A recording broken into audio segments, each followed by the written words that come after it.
Guys, welcome back to the Roswell live book read for Roswell No Good Deed.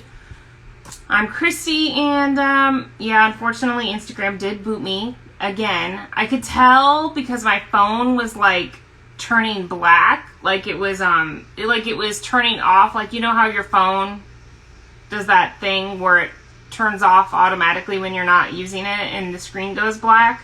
That's kind of what it was doing. So I could tell it was about to probably boot me, and I was going to save the live, and right before I was going to save the live, it booted me.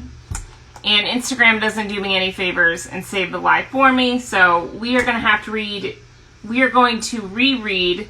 Michelle will read chapter 7 this weekend at some point. But I'm going to read chapter 8 because all of you guys heard chapter 7. So, yeah. So just give me a thumbs up if you heard chapter 7. I think most of you heard chapter 7, right? So I'm just going to go on to chapter 8, and then we'll just re-record later for chapter 7. So that's what the plan is.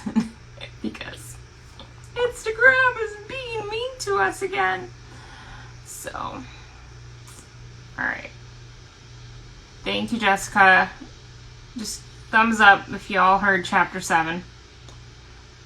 Just want to make sure that we at least have that part. So those of you who are here, you know, it's not like a surprise or anything. Okay, cool. Cool. Alright. So I'm going to read chapter 8, and then I'm going to bring Jess on for a recap. Yeah. Instagram does hate us. I don't know what's going on with that. I don't know why Instagram does this, but it's booted me multiple times, and it's always during the book lives. Thankfully, we've never gotten booted any other time we've been live, because I would feel devastated if that happened for the rewatches. But thankfully, that hasn't happened any other time. It's just the book lives. Like, it's just during the week for our book lives that it does that. I don't know if, like, the powers that be are, like, saying, hey, Instagram, they're reading the Roswell books. End it. I don't know. I don't know what's up with that. That's so weird. But, yeah. So, just give me a thumbs up if you heard chapter 7, or at least most of chapter 7. I know at least a few of you did, because I just want to make sure that we're all on track for chapter 8. Maybe we should read the rest on Zoom. That would be a good idea, too. We might have to do that. Jess said it's a conspiracy. Maybe we should read the rest on Zoom. We could just do Zoom meetings for the rest of the... That might be a better idea, honestly. That's actually a really good idea.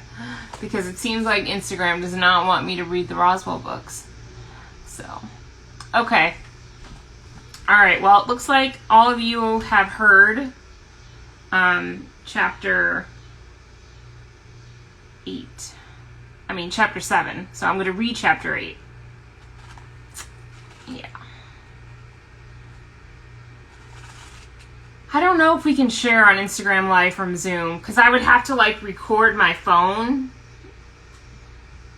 I would have to set my phone up facing my computer screen to record the Zoom live, if that makes sense. So we'd have to do it that way. I don't know. We could figure it out later, I guess. Yeah, I think we're just going to have to do it on Zoom. That might be a better idea than trying to do this on Instagram. It just seems to be an issue. All right, then. Real quick, so we are reading in support of St. Jude. St. Jude helps parents who can't pay medical bills for their children, and these children usually have cancer or some kind of, like, serious illness, and those medical bills get really high. So that's what St. Jude helps with. So if you can donate. If not, that's okay. We understand. We just want to support great charities and organizations that help people in need. So, Jess, I'm going to let you off. I'm going to give you a break until I read. So I'm going to read chapter 8 first, and then I'm going to bring you on, Jess. So that should take about I'm looking real quick. It's from page 93 to page 106. So that should take about 13 to 15 minutes if I do about a minute per page. So I'll see you in about 13 to 15 minutes, Jess. Cross your fingers because, you know, Instagram technical issues. So, all right. So here we go, guys. Chapter 8. March 24th, Roswell, New Mexico. A reporter, Maria asked. She was having trouble wrapping her mind around all of this because her worry for Michael was growing as each hour passed. Now there was a new twist. A reporter had lied to them? Why? Maria was sitting at the back booth at the crashdown. Max was leaning against the edge of the booth, and Liz was beside him looking upset. Tess had just finished telling them about her trip to the hotel. I don't understand, Liz said. Why would a reporter say she was looking for a job when she wasn't? She was up to something. Tess glanced at Max. Oh gosh. My phone's doing that thing where it's going dark. Oh my gosh. I don't know what is up with this. I'm gonna have to read fast, y'all. Tess glanced at Max. He wasn't looking at her. He was watching Liz with that intense look he'd had ever since they met him. She wanted to know your last name. You don't know that, Max said. You think she really was waiting for some guy named Max Harris? Tess walked over to the counter and went behind it as if she worked in the place. She grabbed the phone book and started thumbing through it. There are a lot of Harrises here. You want me to start calling them to see if there's a Max? Maria knew, as well as the others did, that it wouldn't do any good. Why is this happening now? We should be focusing on finding Michael. Maybe the two things are related, Max said. Michael's disappearance and her interest in you? Liz asked. Max nodded. Have there been any other strange people around lately? Some guy in a suit last night, Liz said. He asked Maria out. He did not, Maria said. Yes, he did, Liz said, a number of times. You kept turning him down because you were waiting for Michael. He wasn't serious, Maria said. He sounded serious to me. Oh, man. This is going to be interesting, guys, because my phone keeps doing that thing where it wants to, like, go dark, and that's what happened before our last live got cut off, so fingers crossed I make it through this. He didn't look local, Maria said. Tessa closed the phone book. How could someone not look local? I think it was something he said. Maria grabbed the salt shaker and slid it back and forth between her hands. Something about what's there to do at night in Roswell. It was a pickup line, Tess said. Yeah, but he would have used a different one if he'd been from here, Maria said. At that moment, Sheriff Valenti came into the crashdown. Maria still had a hard time thinking of him as anything but the sheriff, even though his deputy Hansen was now in charge. Valenti, for all his wiry strength and easy manner, seemed more in control, more powerful than all the others. Tess set down the phone book and hurried towards him. Find anything? Valenti shook his head. I even checked the apartment again, looking for things that weren't obvious. There were some footprints in the bushes, but I can't tell you if they're new, old, or even important. The door to the restaurant opened again, and some customers entered. Liz sighed. The place had been slow for hours, but even a handful of customers were distracting for her. Another waitress was on duty, but Maria should probably put on her uniform and help, only she didn't want to. Then Kyle and Alice came in, heads bowed, conversing softly. Tess moved closer to them, close to Kyle, as she always did. She was clearly interested in Kyle. Anyone with eyes could see that, except Liz, of course, who believed that Tess wanted nothing and no one but Max. Nothing in the woods? Maria asked. Alex shook his head. He came towards the booth and gave her a reassuring smile. She could tell that he was worried, though probably not as worried as she was. No one was as worried as she was. Sure, she knew that Michael could handle himself. She'd seen him with the so-called family, with the Skins. She knew that he had powers and wasn't afraid to use them, but she also knew the toll they took on him emotionally and how fragile Michael really was under that tough guy exterior. Who could have gone to him, and why? She wished she'd been able to convince him to carry a phone like a normal person. At least then she could have tried to call him, even if it meant listening to the phone ring over and over again. Where's Isabel? Max asked. Kyle's gaze met Alex's. Maria's stomach flip-flopped. The mysterious they hadn't gotten Isabel too, had they? She could see the same reaction on Max's face. Kyle started, then looked to Alex for help. Alex closed his eyes. Somehow distasteful tasks always seemed to fall on his shoulders. Maria knew he resented it, but he was so helpful all the time. He was such an essential part of the group that he was often noticed only when he was absent, like he had been earlier in the year on that exchange program. Suddenly there wasn't Alex to lean on anymore, and that had been disconcerting. Kyle said again, and waited, as if he just couldn't bring himself to say what was next. She what? Max leaned towards Kyle, the tension between them palpable. Alex sighed and opened his eyes. She went home to get something to Michael's. She's afraid that the only way we're going to find him is through extraterrestrial means.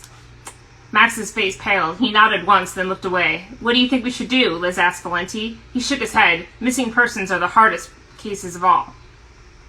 Missing persons. Maria felt herself go cold. Michael's disappearance had an official label now. I guess, Valenti continued, we just keep looking. Maybe we should look for that guy in the suit, Max said. He was here when Michael disappeared, Maria said. It felt as if she were talking through cotton. She had to focus, had to think. It wasn't doing Michael any good for her to be so shaken up. He couldn't have had anything to do with it. That's right, Liz said. Besides, he ate at the diner real early this morning, and I saw him drive off. He had a suit in his car, and he opened his trunk to put something in it. Only luggage. Where was the car from? Valenti asked. Maybe we should check anyway. Liz shrugged. It had New Mexico plates, but there was a bumper sticker about Albuquerque on it. If you remember the plate number, I might be able to check it out. Liz frowned. She wrote something on one of the tickets and handed it to Valenti. At one of the tables, the new customers waved their menus like a surrender flag. Liz cursed and hurried towards them. I really don't think it was him, Maria said. Doesn't hurt to check, Valenti said. Then maybe you should check on the reporter, too, Max said. Reporter? Tess explained what happened that afternoon. That sounds a lot more interesting than this guy in the suit, Kyle said. Yeah, Alex said. Why would a reporter be here now? That's what I was wondering, Maria said. She was looking at pictures of Brody when I waited on her. Liz had come back. She was clutching her ticket book in her hand. She hadn't put the customer's order up yet or gotten their drinks. Brody? Maria asked. Why? Liz shrugged. She had them on a laptop, and she was making notes. I don't like it, Max said. All right, Valenti said. We'll check her out, too. And no one talked to her, Max said. She didn't have to tell us that. Tess gave him a fond smile. It's obvious. Liz rolled her eyes and walked away. Maria rubbed her hands on her jeans. She needed a plan, and she couldn't come up with one. They knew what they weren't supposed to do, but not what they were supposed to do. But so what happens now? Maria asked. Do we sit and wait, or is there somewhere else to look? No one met her gaze, and no one answered her. They all seemed as uncertain about this as she was, and she didn't like it. None of them did. Maxwell Evans' school records were fascinating. Neela Spencer found them during an internet search. Max was younger than she thought. The power of those eyes made her think he was around 20 when he was actually still in high school. From her internet search, she had found that he went to Roswell High, and from there she was able to hack into the high school's computer system. Max was an exceptional student, even though he missed class more than he should have, a problem that had grown in the past 2 years as his friendship with other members of his class, Maria DeLuca and Tess Harding, had grown. He'd also had a rocky love life, as evidenced by the current guidance counselor's notes. He'd become close to a Liz Parker, who had to be the Liz of the crashdown, and had nearly come to blows with her former boyfriend, Kyle Valenti, the sheriff's son. The current counselor believed that Max's relationship with Liz caused many of his problems this year, as well as the bad influence of one of the poor students in the class, a Michael Guerin. Apparently, Michael Guerin was the boy who was missing. Guerin, who came from a troubled home, had had the state rule him an adult, even though he was only 17. Shortly thereafter, his troublemaking father had been murdered outside of Roswell. According to newspaper accounts, which Neela had looked up, Guerin was not considered a suspect. The most fascinating information in Max's file came from the previous guidance counselor, a Miss Topolsky. Her early notes were quite detailed, but her later ones became very cryptic. Most of her work focused on Max and his sister Isabel, a straight-A student who was well loved by her teachers. Apparently, this Miss Topolsky thought that these two were unusually gifted, and for some reason that made her nervous. She felt that they needed to be watched. She also made a lot of notes about Liz Parker, a science whiz whose interest in Max struck Topolsky as unusual. Neela hadn't gotten that sense, but then there was no mention in Topolsky's notes about Tess Harding. Perhaps Tess had come later. There was also some local newspaper mentions of Max. At first they were the typical articles newspapers featured about gifted students. He had excelled at a spelling bee in the 6th grade. He had placed second in a middle school debate contest, that sort of thing. But the later articles were strange. The most recent, which came from last fall, simply stated that the FBI had spoken with Max and Isabel Evans regarding their connections to fired Sheriff Jim Valenti, which then led to an entire slew of articles about the firing of the sheriff and the strange case that led up to it. She couldn't really get a handle on what he had done wrong. He had supposedly threatened a witness, or harassed someone, or had brought the teenagers to a crime scene where they didn't belong. Depending on who the paper interviewed, the story changed. There was no interviews with former Sheriff Valenti, Max Evans, or his sister Isabel. The current sheriff had no comment, and neither did the FBI agent who worked the case. Neela stared at those documents for a long time. Something strange was happening in Roswell, and it had spilled over to Phoenix just before Christmas. Somehow Max had been involved. So had Michael Guerin. The paper ran his picture when he divorced his family and became a legal adult. She recognized the face as belonging to the nervous young man who stood outside the door, waiting for Max Evans to complete whatever he did in that pediatric ward. Was this why Michael Guerin had disappeared? Did it have something to do with the Phoenix incident? Was that why Max Evans had seemed so nervous? Clearly, these teenagers weren't major players in the serum sales scam over the internet. If they were, they wouldn't be working menial jobs like Liz Parker was. They would be spending the money as teenagers did. Maybe Guerin's disappearance was tied to the serum sale. Maybe these kids had been a front for the scam. But that didn't make sense. All of the children had been healed and stayed healed. Neela didn't have to see the children who received the serum from the internet scam to know they hadn't gotten any better. Although she would try to find some of them too, she always double and triple checked her sources. It was the only way to be a journalist, no matter what those idiots on TV did. One of the articles mentioned that Max worked at the UFO Center. At least he had a while ago, which meant he probably knew Brody Davis. It couldn't be a coincidence that 4 people from the same town had ended up in the Phoenix hospital that night. Brody and Sidney Davis, Michael Guerin, and Max Evans. Maybe if she found the link between all of them, she would have the missing piece of the puzzle. The thought of Brody Davis made her check the clock on her computer. It was nearly time for her interview with him. She grabbed her purse and her Palm Pilot, but opted to leave her laptop in the room. She didn't want to scare him away. Then she hurried down the stairs and out the side exit to her car. Roswell was an easy city to navigate, if calling it a city was even accurate. She decided to take the long route to the UFO Center. She wanted to drive past the Evans house, see where Max and his sister lived. Neela wasn't sure what she was looking for. A reporter's daydream, of course, would be to see if the family lived way above its means. Maybe the parents were involved in this somehow. Although she doubted she'd find anything as easy as that, but it wouldn't hurt to look. She drove quickly through the narrow streets and slowed when she reached the Evans block. None of the houses looked out of place. The Evans house was trim and neat, but not expensive. As Neela watched, a tall blonde woman came out of the front door. She carried herself like a ballet dancer. Straight spine, graceful movements, and it wasn't until she came down the porch steps that Neela realized she was looking at Isabel Evans. Max's sister, like Max, had a poise that made her seem older than she was. The girl was walking quickly towards a car parked in the driveway. Neela made a hasty decision. She pulled up and parked on the street, blocking the driveway. Isabel looked at her, and for a moment, Neela thought she saw fear on Isabel's face. "Are you Isabel Evans?" Neela asked as she got out of the car. "Who wants to know?" Isabel asked. Her voice was rich and smooth, calmer than her eyes were. If Neela hadn't seen her uncomfortable look, she would have thought the girl was fine. "My name is Neela Spence. I'm an investigative journalist from Phoenix." Isabel didn't flinch, but she didn't move either. "I'm tracing the scam," Neela said. "People are selling a fake serum, supposedly guaranteed to heal many childhood diseases." Sounds awful. Even though Isabel's comment was designed to be perfunctory, there was compassion in her voice. The compassion took Neela by surprise. "The people who are selling the serum claim they caused a Christmas miracle at a local Phoenix hospital. They claim they saved the lives of more than a dozen children who were dying of cancer." Isabel swallowed, and something too strong to be fear passed through her eyes. "Really? I know your brother was at the hospital on the night of December 24th. I also know that he locked himself in the pediatric oncology ward." Isabel raised perfectly plucked eyebrows. "Selling drugs for the mail is a federal offense, Miss Evans, punishable by decades in prison. The government doesn't discriminate between street drugs and drugs that are supposedly used to do good.